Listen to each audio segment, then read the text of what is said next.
第25手黑 R8是本局的决定性失误，朴永训的胜率从 41.4% 骤降至 16.6%， 损失高达 24.8个百分点。最佳着手为 S7， 可维持 42% 的胜率。2017年5月，AlphaGo 以3-0横扫柯洁锦数周后，谭笑与朴永训在春兰杯决赛相遇。谭笑曾在2017年1月的网络快棋系列赛中亲身对战 AlphaGo Master 并落败，这段经历为他带来了对 AI 级别译法的直观理解。第8手谭笑于 R10 落子，在右边中央抢占战略要点，但这手棋损失了 6.2% 的胜率。最佳着手为 R17， 可维持 70% 的胜率。实战 R10 使白棋胜率从 70% 降至 64%。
第19手朴永训于29应对，在复杂的右边战斗中犯下 10.2% 的失误，最佳着手为 R6， 可维持 41% 的胜率。实战 R9 使黑棋胜率从 41% 降至 31%。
第21手朴永训于 P4 落子，继续在右边战斗中失误，损失 9.7% 的胜率。最佳着手为 O7， 可维持 30% 的胜率。实战 P4 使黑棋胜率从 30% 降至 21%。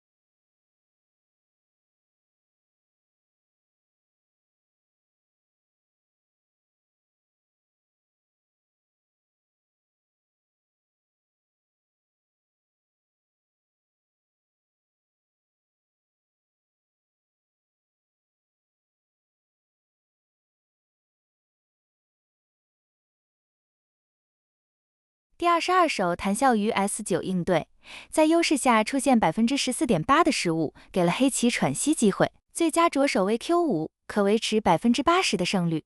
实战 S9 使白棋胜率从 79% 降至 65%。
第24手谈笑于 S10继续落子，再次错失 Q5 的最佳时机，损失8.5%的胜率，最佳着手为 Q5，可维持67%的胜率。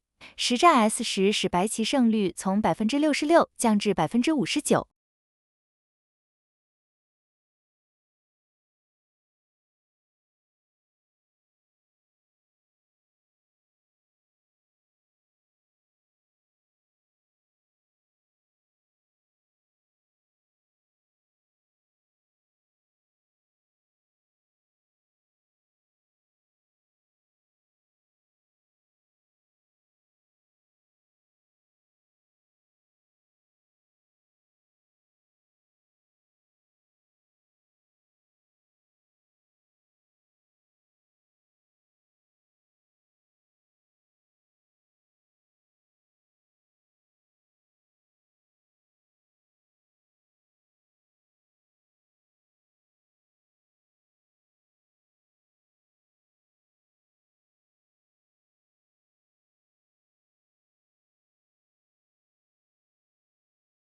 第25手朴永训于 R8落子，铸成本局最致命的失误，单手损失25.1%的胜率，彻底葬送了翻盘希望。最佳着手为 S7，可维持42%的胜率。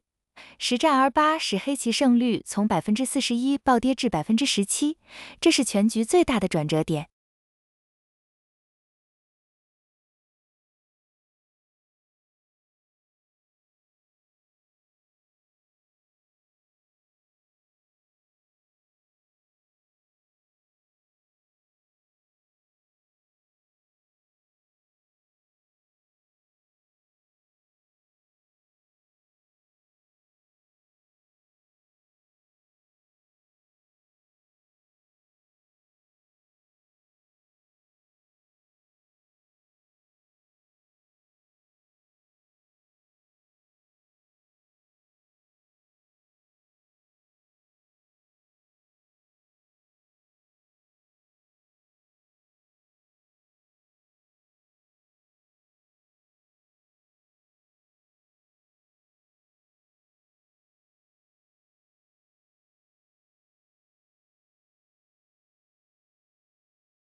第31手朴永训于 O9落子，在已经落后的局面下雪上加霜，损失6.8%的胜率，最佳着手为 S6，可维持14%的胜率。实战 O9使黑棋胜率从14%降至8%。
第98手谈笑于E12落子，在接近收官的优势局面下，出现16.0%的重大失误，意外给了朴永训最后的反击机会。最佳着手为之14，可维持92%的胜率。实战E12使白棋胜率从91%降至76%，黑棋胜率从9%回升至24%。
第101手朴永训于 F15落子，错失白棋赠送的翻盘良机，铸成21.6%的致命失误，彻底断送声望。最佳着手为 H13，可维持25%的胜率。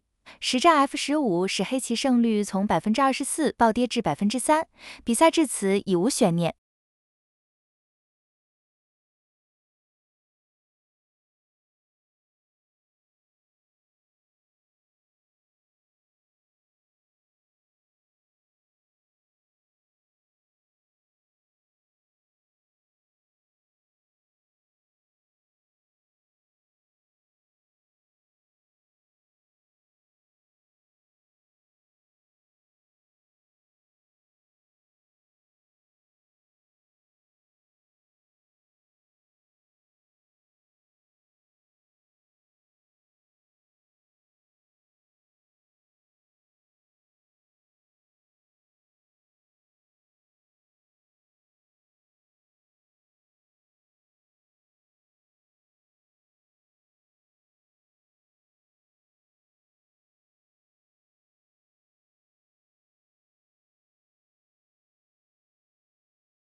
第104手谈消于 F19落子，在大优局面下出现5.6%的小失误，但已不影响大局。最佳着手为 H12，可维持97%的胜率。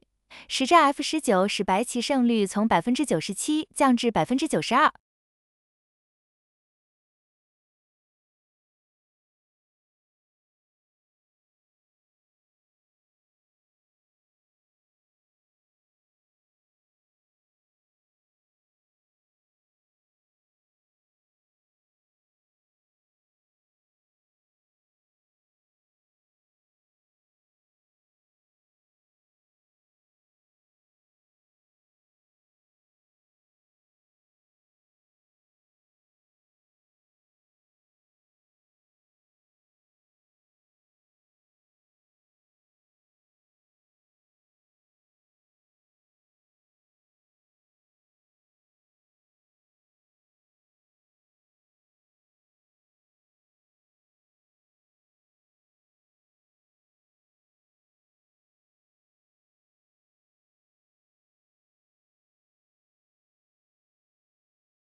谭笑凭借这场胜利，开启了春兰杯决赛三番棋的序幕。最终，他以2-0横扫朴永训夺冠，获得据报道15万美元的冠军奖金，并由7段直升9段。